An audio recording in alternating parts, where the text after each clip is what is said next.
El abogado de mi ex se inclinó hacia él y le susurró 5 palabras. Solo 5. Y la cara de Víctor, esa cara engreída y autosatisfecha que había tenido delante en la mesa del desayuno durante 15 años, se quedó completamente blanca. Las manos le empezaron a temblar. Los papeles que había estado tan ansioso por firmar vibraban como hojas en una tormenta. Y yo, por primera vez en 3 años, sonreí. Pero me estoy adelantando. Déjame empezar por el principio, porque necesitas entender cómo llegamos hasta aquí. Cómo una mujer de la que todos decían que se había vuelto loca, en realidad estaba jugando la partida más larga y paciente de su vida. Me llamo Alejandra Durán. Tengo 34 años y hasta hace 3 meses estaba casada con Víctor Medina. 15 años de matrimonio. Más que muchas relaciones de famosos, más que lo que han durado algunos países pequeños y, sin duda, más de lo que debería haber durado mi paciencia. Pero soy terca. Lo heredé de mi abuela. Conocí a Víctor cuando tenía 17 años. Había terminado el instituto antes de tiempo. No porque fuera un genio, sino porque era práctica, estaba motivada y quería con desesperación salir de la casa de mis padres. Conseguí trabajo en el bufete Hernández Amprado como archivista. Salario mínimo, máximo número de cortadas de papel, pero era mi sueldo. A los 18 ya había ascendido a asistente legal. Era buena con los detalles, con los números, con mantener la boca cerrada y los ojos bien abiertos. Víctor tenía 24 años cuando nos conocimos en un evento con clientes. Encantador, ambicioso, lleno de sueños sobre construir un imperio inmobiliario. Hablaba del futuro como si ya fuera suyo, como si el éxito solo estuviera esperando a que él apareciera para reclamarlo. Decía que iba a construir algo increíble. Yo le respondí que podía ayudarle a presentar toda la documentación. Romance puro, ¿no? Nos casamos cuando yo tenía 19. Nuestro hijo, Tomás, llegó cuando yo tenía 20. Yo seguí trabajando a tiempo parcial en el bufete mientras lo criaba, aumentando mi fondo de jubilación, ahorrando cada dólar que podía. Mi abuela siempre decía que una mujer debía tener su propio dinero. No dinero secreto, aclaraba, solo suyo. Algo que nadie pudiera quitarle. A los 23, el negocio de Víctor por fin despegó. Me pidió que dejara el bufete y le ayudara a tiempo completo. Necesitaba a alguien que llevara las cuentas, tratara con los clientes, coordinara con los contratistas, a alguien en quien pudiera confiar por completo. Así que me convertí en su todo no remunerado. Contable, administradora de oficina, enlace con los clientes, decoradora de interiores para las casas muestra, coordinadora de marketing, organizadora de eventos. Lo hacía todo mientras criaba a Tomás, gestionaba nuestra casa y de alguna forma mantenía a todos alimentados y razonablemente felices. Mi título oficial era esposa. Mi título real era todo lo demás. Durante 11 años me volqué por completo en construir el sueño de Víctor, y durante 11 años él se llevó el crédito, los premios, el reconocimiento. En cada evento del sector, yo era la esposa de Víctor. En cada celebración, él agradecía a su equipo, a sus mentores, a su visión, pero de alguna manera nunca llegaba a agradecerme a mí. En algún punto, las cosas empezaron a cambiar. Comenzó a tomar decisiones sin consultarme, a quedarse hasta tarde trabajando cada vez más a menudo, a criticar pequeños detalles, la forma en que me vestía, las comidas que preparaba, mi supuesta falta de ambición. ¿Falta de ambición? Yo llevaba gratis toda la parte administrativa de su empresa mientras criaba a su hijo y mantenía su vida organizada. Pero claro, no era lo bastante ambiciosa.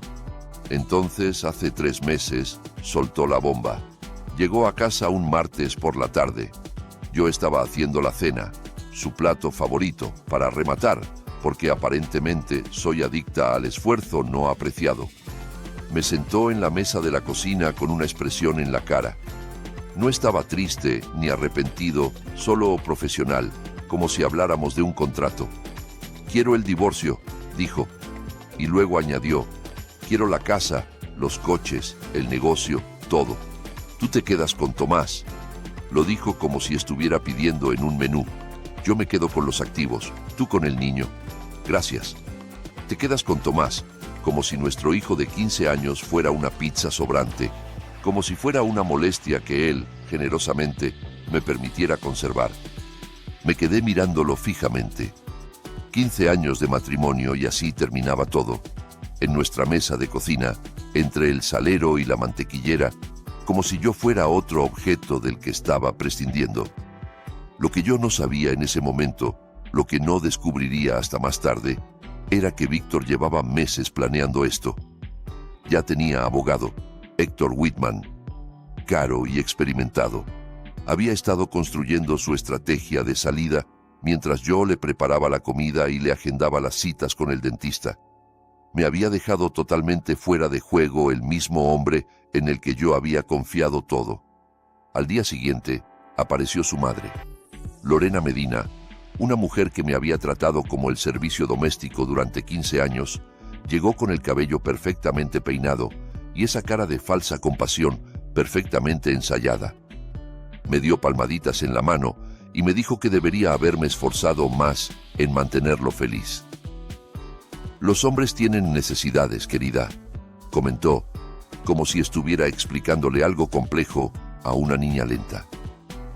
Los consejos matrimoniales de Lorena siempre resultaban fascinantes, sobre todo teniendo en cuenta que su marido pasaba los 7 días de la semana en el campo de golf, específicamente para evitar estar en la misma habitación que ella. Pero claro, la problemática era yo. Esa primera semana fue un borrón. Víctor me trasladó a la habitación de invitados. Mandó preparar documentos, propuestas de acuerdo, plazos. Todo avanzaba tan rápido que yo sentía que me estaba ahogando. Todo el mundo veía a una mujer cuyo mundo se acababa de derrumbar. Una esposa arrojada a la basura después de 15 años de servicio. Una víctima que no lo vio venir. Pero aquí viene el giro. Lo que Víctor no sabía, lo que nadie sabía, era que yo había descubierto algo 3 años antes. Algo enterrado en sus propios registros financieros, algo que él creía oculto para siempre. Y yo había estado preparando todo, en silencio y con paciencia, desde entonces. Antes de seguir, si estás disfrutando esta historia, suscríbete al canal y cuéntame en los comentarios desde qué ciudad y a qué hora me estás escuchando. Leo cada comentario, de verdad. Gracias. Volvamos al desastre. En menos de una semana desde el anuncio, Víctor había tomado el control absoluto. La habitación de invitados se convirtió en mi residencia permanente dentro de lo que había sido nuestro hogar. Mi closet pasó de ser un vestidor enorme a 2 secciones pequeñas que él generosamente me dejó. El mensaje era claro: esta ya no es tu casa. A las 2 semanas empezó a traerla a ella. Se llamaba Brenda Salazar, 27 años, trabajaba en su empresa. Por supuesto, tenía ese aspecto perfecto de Instagram. Mechas rubias, uñas impecables, leggings de yoga que costaban más que mi compra semanal. Entró en mi cocina como si fuera suya, se puso mi delantal, el de mi abuela, mientras preparaba batidos en mi licuadora. Era más joven que mi matrimonio, más joven que mi bolso favorito, pero sabía hacer batidos increíbles, así que supongo que eso era suficiente. Víctor la paseaba por la casa como un trofeo. Se sentaban en mi sofá, veían mi televisión, comían en mis platos.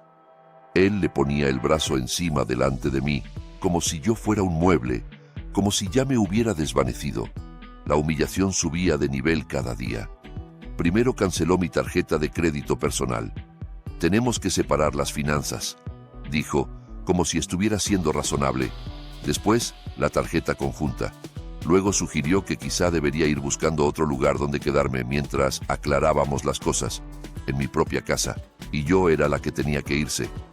Lorena vino a ayudarme a empacar, y por ayudar quiero decir que se paseó por mis cosas decidiendo qué merecía yo conservar. Ropa vieja, bien, algunas fotos familiares, algunas, la caja de recetas de mi abuela.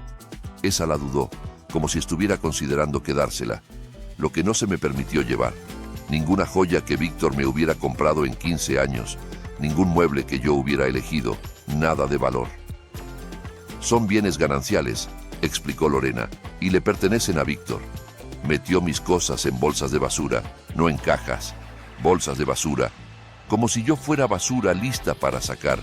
En medio de todo esto, había una persona en la que yo creía que podía confiar. Diana Herrera.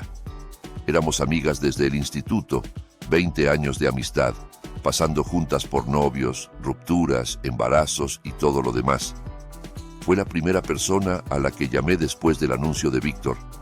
Fue muy comprensiva, siempre pendiente, siempre preguntando cómo me sentía, siempre dispuesta a escuchar. Venía con vino y me dejaba llorar en su hombro. Me decía que merecía algo mejor. Me aseguraba que Víctor estaba cometiendo un gran error. Pero algo no encajaba. Pequeños detalles. Al principio, Víctor parecía saber mis planes antes de que yo los tomara. Cuando le comenté a Diana que estaba pensando en pelear por la casa, Tomás volvió al día siguiente diciendo que su padre le había dicho que eso no iba a funcionar. Cuando le dije a Diana que estaba mirando pisos en un barrio específico, Víctor hizo al día siguiente un comentario sobre esa zona en concreto, diciendo que era demasiado cara para mí. Y entonces me cayó la ficha. Mirando hacia atrás, debería haberlo visto años antes. Cómo se le iluminaba la cara a Diana cada vez que Víctor entraba en una habitación. Cómo lo halagaba siempre un poco de más. Cómo se reía demasiado de sus chistes. Siempre preguntaba por él primero cuando hablábamos. ¿Cómo está Víctor? ¿Cómo va el negocio? ¿Está contento? Llevaba 15 años suspirando por mi marido. Y Víctor, que coleccionaba admiradoras como otros coleccionan estampillas, sabía perfectamente cómo aprovecharlo. La hacía sentir especial, importante, diferente a las demás. Probablemente le insinuó que estarían juntos después del divorcio. Le dio la dosis justa de esperanza para mantenerla leal. Mi mejor amiga era su espía. 20 años de amistad vendidos por un poco de coqueteo y promesas vacías. Al menos, cóbrale más caro, Diana. Pero lo peor no era Víctor, no era Lorena, ni siquiera era Diana. Lo peor era Tomás. Mi hijo lo vio todo. A la novia, a la abuela metiendo mis cosas en bolsas de basura, la forma en que su padre me miraba como si no valiera nada, y Víctor trabajaba sobre él, goteando veneno en su oído día tras día. Tu mamá está haciendo esto más difícil. Yo solo quiero que todos sean felices. Ella es la que alarga las cosas.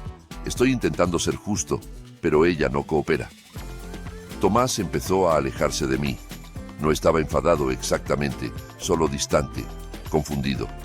No sabía a quién creer. Y su padre era muy convincente. Podía perder la casa, podía perder el dinero, podía perder todo lo que había construido en 15 años. Pero ver a mi hijo mirarme como si yo fuera el problema, eso sí fue un cuchillo. Esa fue la herida que de verdad sangraba. Contraté a una abogada. Se llamaba Nina Castellanos. Me la recomendaron en mi antiguo bufete. 52 años, afilada como una navaja, absolutamente alérgica a las tonterías. Revisó mi situación y trazó el plan de batalla.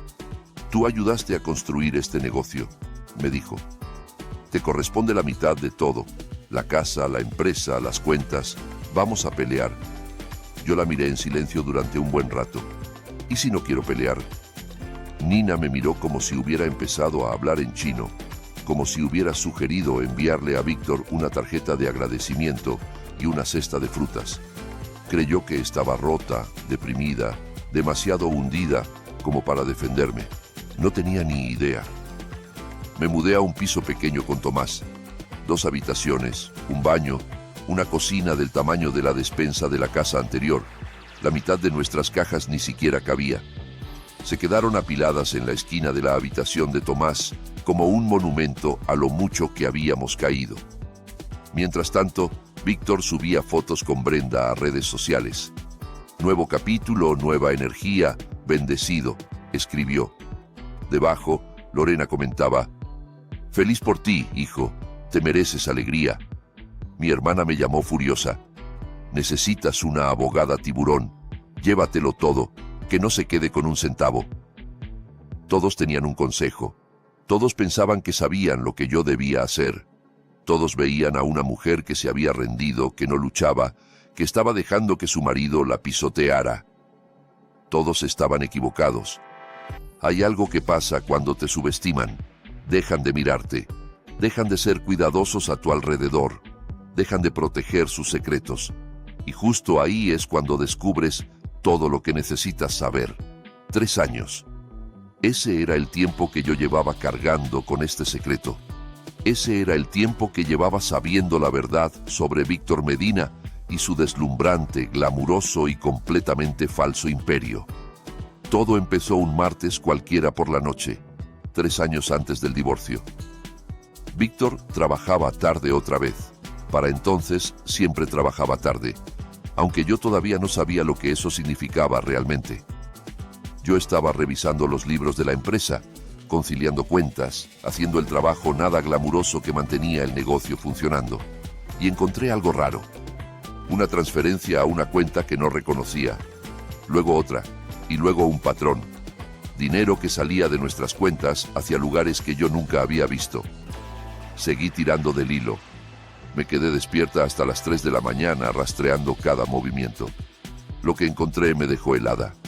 Víctor había pedido préstamos sobre todo lo que teníamos.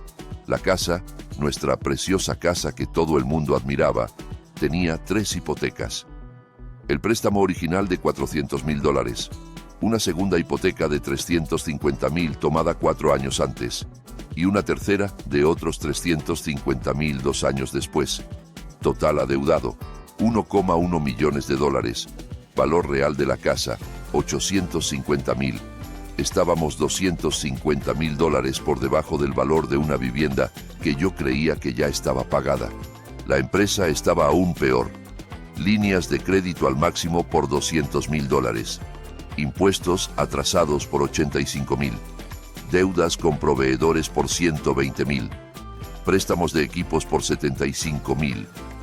La empresa de la que Víctor presumía en cada fiesta, la empresa que se suponía que estaba en su mejor momento, se ahogaba en casi $500,000 de deuda. Ni siquiera los coches eran realmente nuestros. Los 3 estaban en arrendamientos con pagos finales enormes a punto de vencer. No poseíamos nada, solo teníamos obligaciones mensuales muy caras. Me senté en la cocina a las 3 de la mañana, rodeada de impresiones, e hice las cuentas. Deuda total aproximada, $1,9 millones. Valor real de los activos, con suerte $1,6 millones. Estábamos unos $300,000 en números rojos, quizá más. ¿Y dónde se había ido todo ese dinero? Seguí investigando. Durante las siguientes semanas rastreé cada transacción que pude encontrar, y la imagen que apareció fue devastadora. Inversiones en criptomonedas, $180,000 perdidos. Juego, $75,000 desaparecidos. Un apartamento del que yo no sabía nada, alquilado para una mujer de la que tampoco sabía nada, $60,000 en renta y muebles, gastos de estilo de vida que nunca llegaron a casa, relojes, trajes, viajes a los que yo nunca fui invitada, otros $85,000. Mi marido no estaba construyendo un imperio, estaba levantando un castillo de naipes con cartas prestadas que además estaban en llamas. Parecíamos ricos del mismo modo en que un maniquí parece vivo, convincente de lejos, completamente hueco de cerca. Mi primer impulso fue confrontarlo, gritar, llorar, exigir respuestas. Pero yo conocía a Víctor, lo había visto maniobrar durante años. Si lo enfrentaba, me manipularía, lo justificaría todo, me haría sentir loca por cuestionarlo. Probablemente encontraría la manera de culparme a mí, y peor aún, si sabía que yo sabía, podría intentar controlar también mi dinero personal, porque siempre había guardado algo solo para mí. La voz de mi abuela en mi cabeza. Una mujer debe tener su propio dinero. Mi plan de jubilación de cuando trabajaba en el bufete. Lo había traspasado al dejar el trabajo, pero nunca lo toqué. Para entonces, había crecido hasta unos $180,000. Eso era mío, ganado con mi trabajo, propiedad separada según la ley. Y luego estaba la herencia de mi abuela. Murió cuando yo tenía 28 años y me dejó $340,000. Su testamento era muy claro. Este dinero es solo para Alejandra. Lo mantuve en una cuenta separada durante 6 años, sin mezclarlo jamás con las finanzas de Víctor, sin usarlo para gastos de la casa. Mi abuela había tenido su propia cuenta durante 50 años. No es dinero secreto, decía siempre. Solo es mío. La mujer más inteligente que he conocido tenía unos $520,000 que eran completamente y legalmente míos, separados. Así que no confronté a Víctor. En vez de eso me protegí. Trabajé con mi tío, un contable jubilado, para crear un fideicomiso irrevocable a nombre de Tomás. Mi plan de jubilación y mi herencia fueron a parar a ese fideicomiso. Mi nombre no aparecía como beneficiaria. El de Víctor, por supuesto, tampoco. Era para el futuro de Tomás. Universidad, una primera vivienda, emergencias, y era intocable. Luego documenté todo. Cada hipoteca, cada cuenta escondida, cada transacción sospechosa. Imprimí copias y las guardé en casa de mi hermana. Puse otras en una caja de seguridad. Guardé todo en una unidad encriptada. Y esperé. Sabía que Víctor se iría tarde o temprano. Hombres como él siempre lo hacen. Se aburren, encuentran a alguien más joven o deciden que se merecen algo mejor. Yo solo tenía que estar lista cuando llegara el momento. 3 años de espera. 3 años de verlo cavar el hoyo más profundo.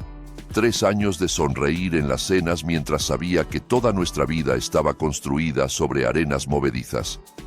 Me volví muy buena en tener paciencia y en fingir que no sabía que mi marido nos estaba hundiendo financieramente a los dos.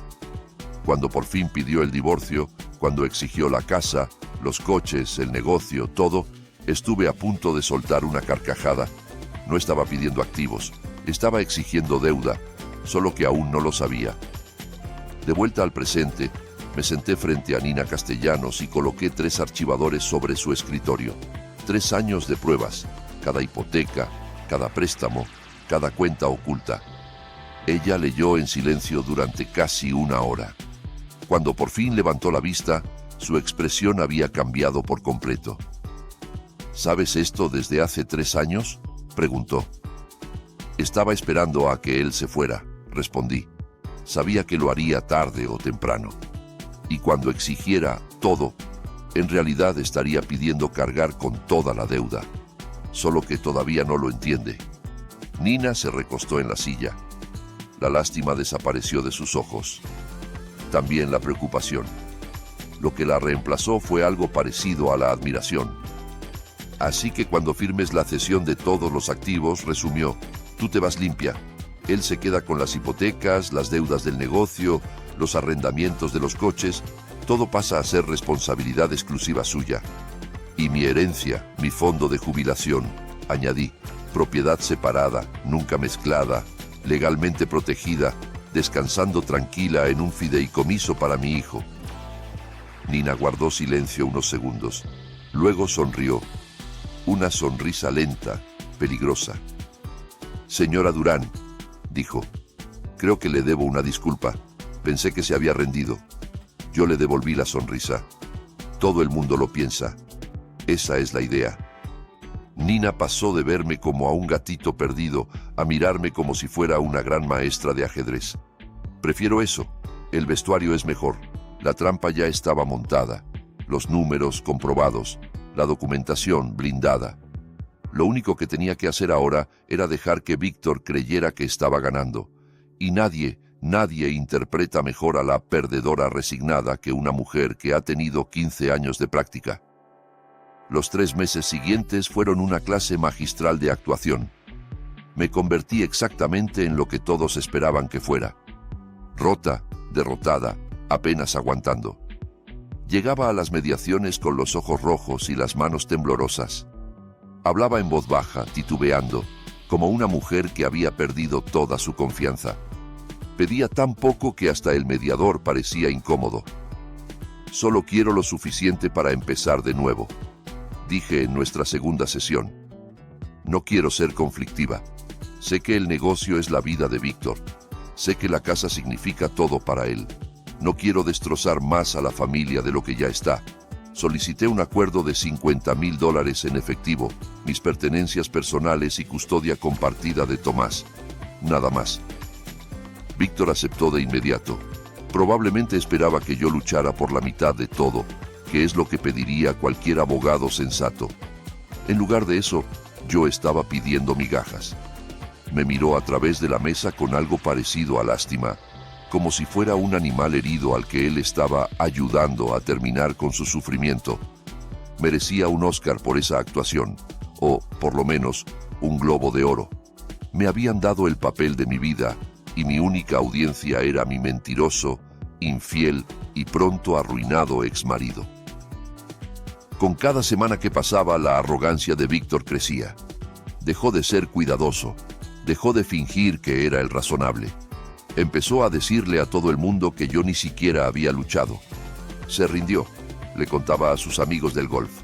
Le ofrecí un acuerdo justo y lo aceptó sin chistar. Lorena era aún peor. Presumía en su club de lectura, en su grupo de la iglesia, en cualquier reunión social. Víctor se queda con todo. Esa mujer no se llevó ni un centavo. Siempre supe que no estaba a la altura de mi hijo. Para celebrar su inminente victoria, Víctor se compró un reloj nuevo de $15,000. Lo sé porque vi el cargo en la cuenta de la empresa. Seguía usando dinero del negocio para sus caprichos personales. Seguía cavando. Se lo puso en la muñeca para nuestra siguiente mediación, asegurándose de que yo lo viera. También llevó a Brenda a cenar a La Maison, el restaurante francés donde habíamos celebrado nuestro 10º aniversario. Subió fotos a redes. La vida es mejor cuando estás con la persona adecuada, escribió. La persona adecuada. Se refería a alguien que aún no sabía la verdad sobre sus deudas. Mientras tanto, Brenda había empezado a redecorar mi casa. Muebles nuevos en el salón, cuadros nuevos en las paredes. Incluso pintó mi cocina de gris. De gris. Yo había tardado 3 semanas en escoger ese verde salvia. 3 semanas de muestras de pintura, de ver cómo cambiaba el tono con la luz, de volverme loca buscando el matiz perfecto. Y ella lo cubrió con un gris de constructor barato. Como si nada. Gris como su personalidad y como su futuro con Víctor cuando descubriera que estaba en bancarrota. Bastante apropiado, si lo piensas. Diana seguía llamando, pescando información bajo la excusa de la preocupación. Yo interpretaba mi papel a la perfección. ¿Cómo te sientes?, preguntaba con voz empapada de falsa compasión. Solo quiero que esto acabe, le respondía, dejando que la voz se me quebrara un poco. No puedo pelear más. No tengo fuerzas. En cuestión de horas, Víctor sabía cada detalle. Casi podía verlo relajarse, bajar la guardia un poco más.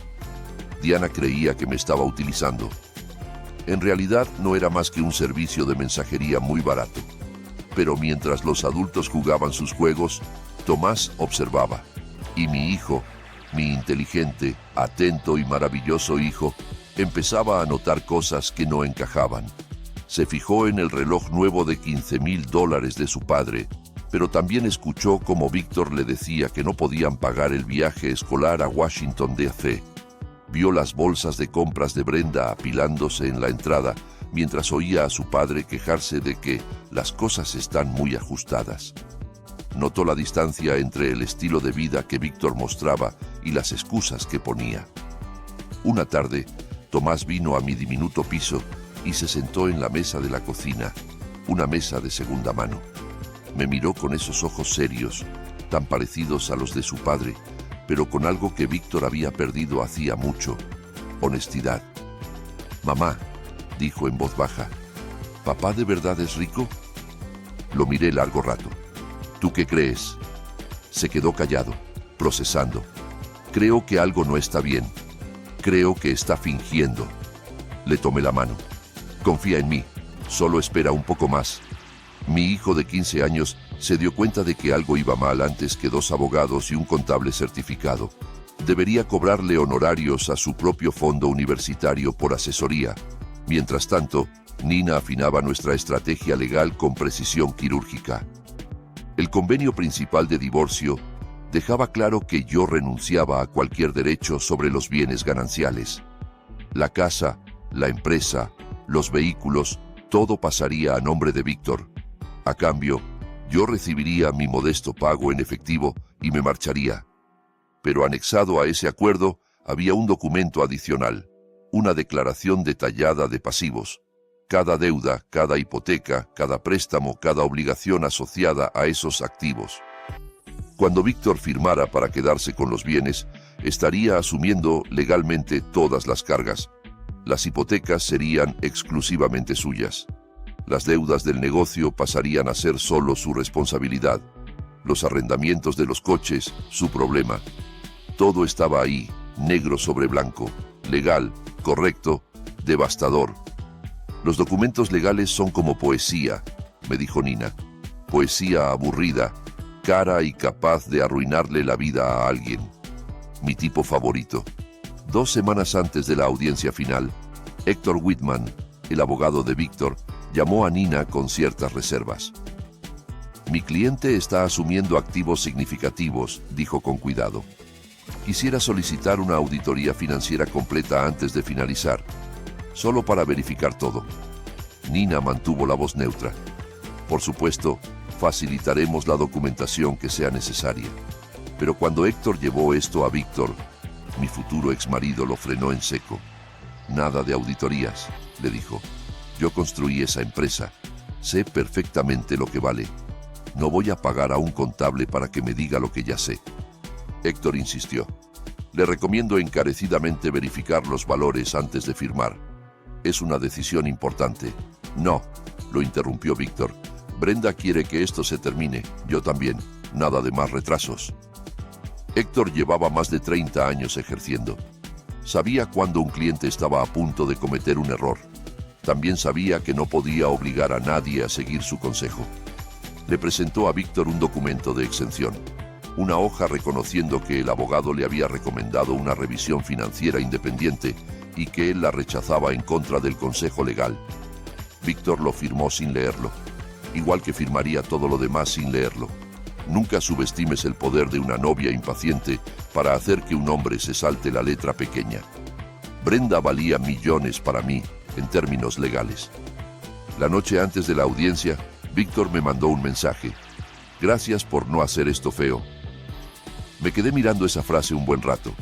15 años de matrimonio, 15 años construyendo su empresa, criando a su hijo, organizando su vida, y me daba las gracias por no complicarle el proceso de tirarme a la basura.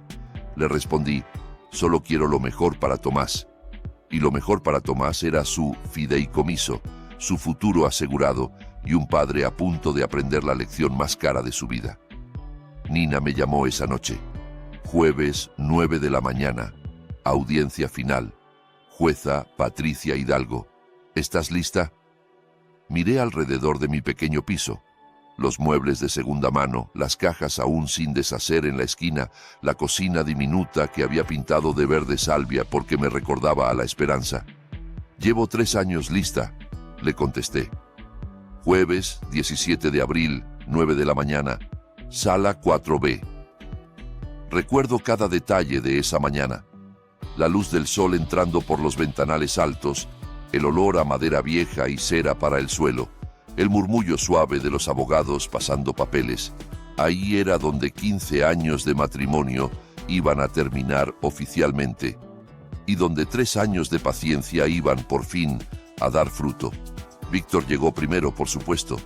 Llevaba su mejor traje, el Armani gris marengo que yo le ayudé a elegir para una cena con clientes hace 3 años.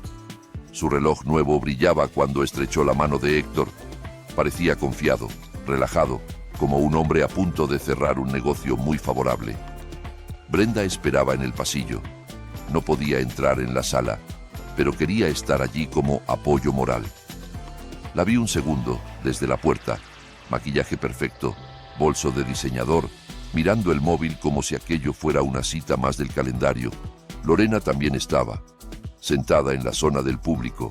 Se había arreglado mucho, seguramente con la idea de llevar a Víctor a comer después para celebrar. Cuando yo entré, me miró y me dedicó una sonrisita. de esas que se le dan a alguien a quien ya has derrotado. Yo llegué unos minutos después que Víctor, vestido azul marino sencillo, sin joyas, el pelo recogido en un moño bajo.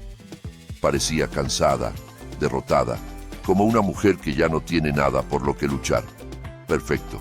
Parecía alguien que se había rendido con la vida y con la moda al mismo tiempo. Muy convincente. De verdad debería dar clases de teatro. Entró la jueza Patricia Hidalgo y todos nos pusimos en pie. Tendría unos 60 años, pelo plateado, gafas en la punta de la nariz, 3 décadas en el tribunal de familia. Había visto todos los trucos, todas las manipulaciones, todas las mentiras que una pareja en divorcio puede inventar. Nada la sorprendía ya. Revisó el expediente brevemente y luego alzó la vista. Medina contra Medina, audiencia final de disolución. Tengo entendido que las partes han llegado a un acuerdo. Héctor se levantó primero. Sí, su señoría. Mi cliente, Víctor Medina, asume todos los bienes gananciales, incluida la residencia familiar, la empresa de desarrollos inmobiliarios y todos los vehículos asociados. A cambio, la señora Durán recibe un pago único de $50,000. Nina se puso en pie a mi lado. Es correcto, su señoría.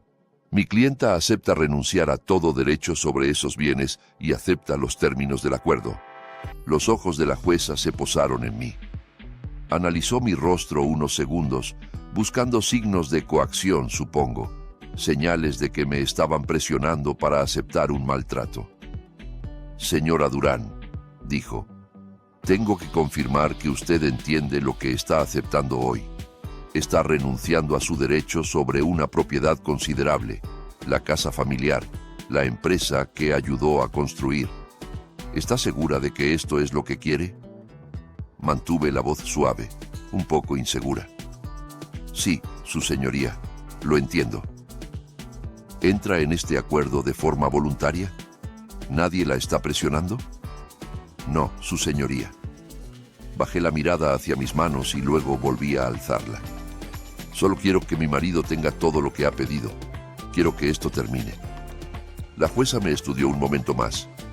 Casi podía ver su debate interno. Si debía insistir, si debía aplazar la audiencia, si tenía que protegerme de lo que parecía una decisión terrible. Pero yo tenía abogada. Estaba respondiendo con claridad. Era una mujer adulta tomando su propia decisión. Muy bien, dijo al fin.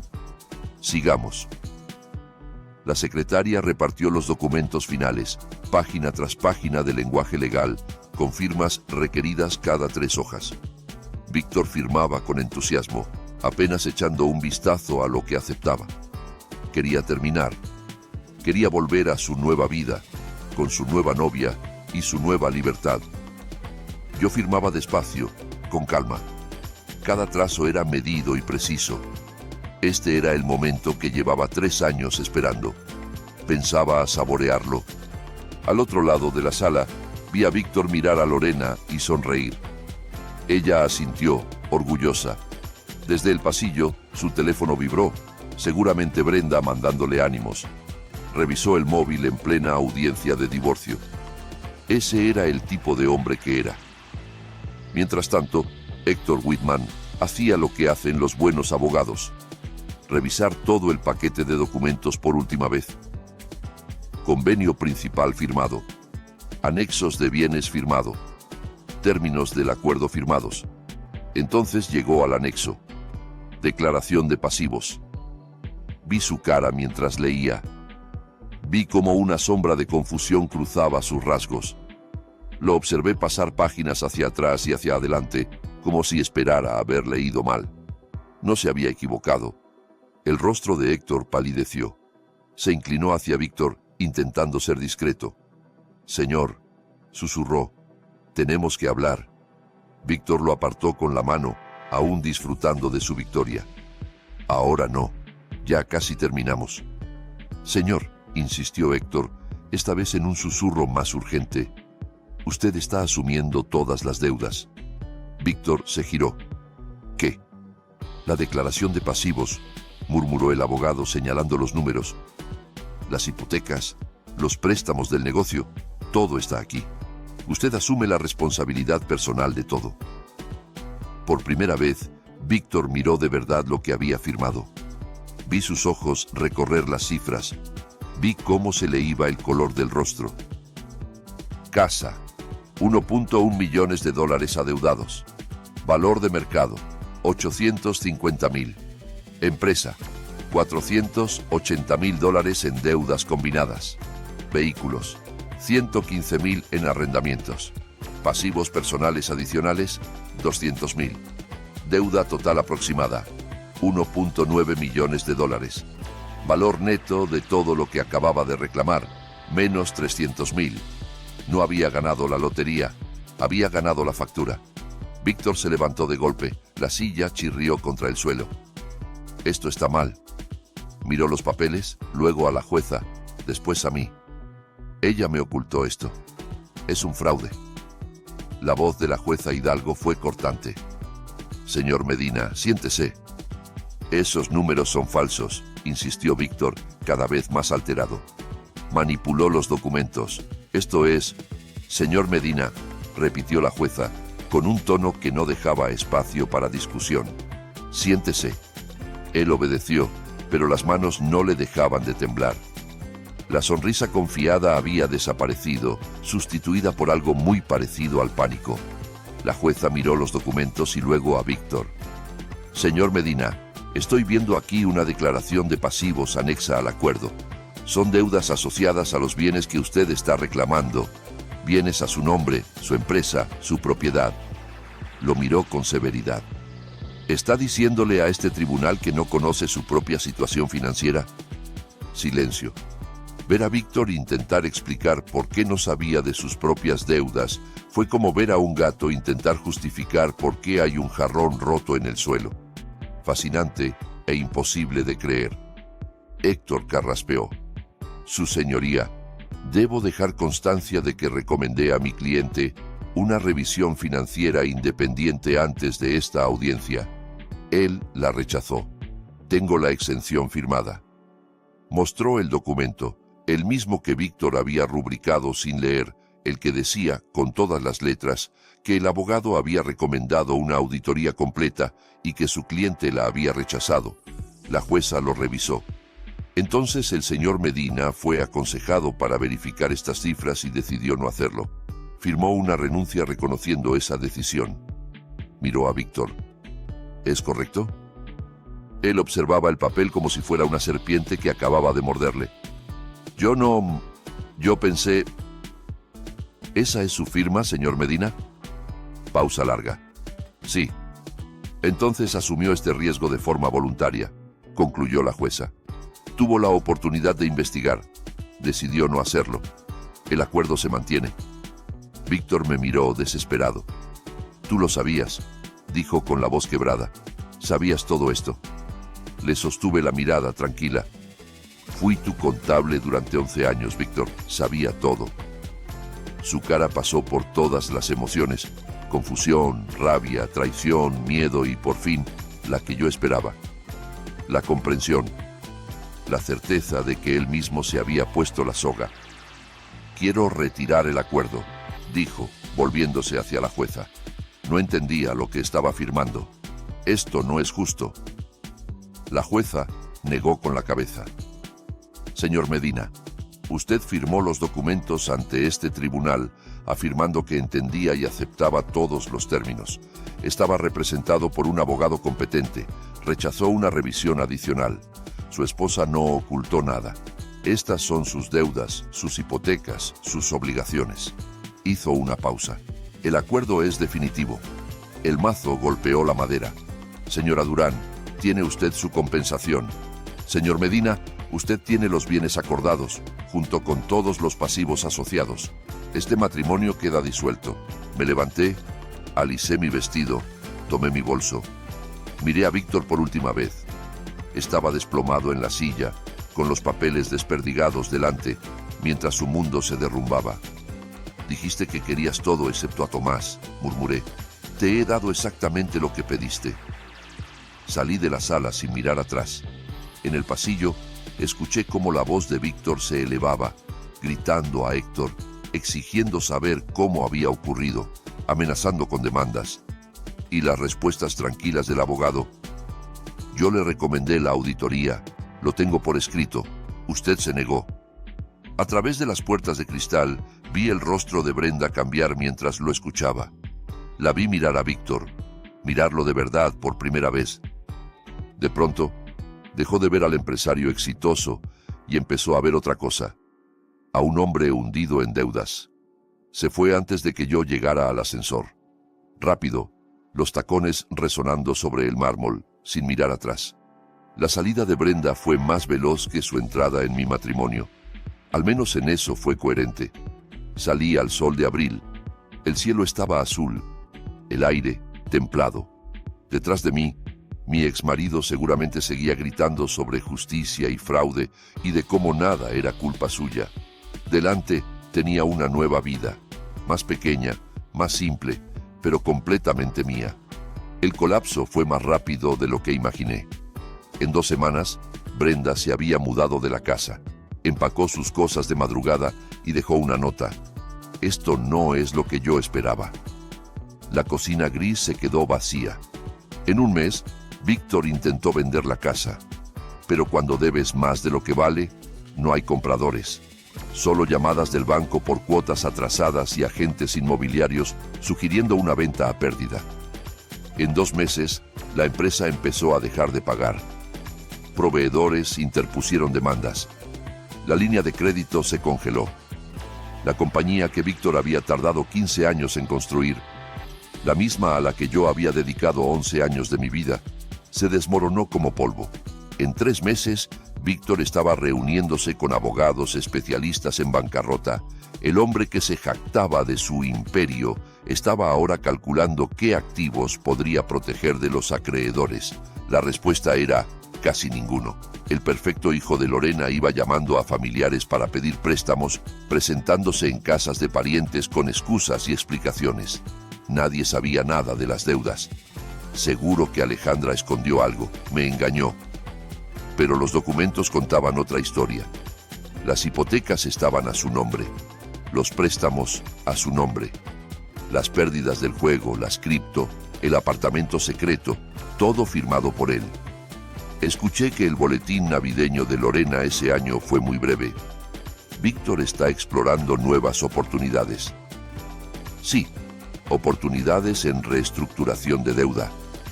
Los conflictos paralelos se resolvieron con una especie de simetría poética.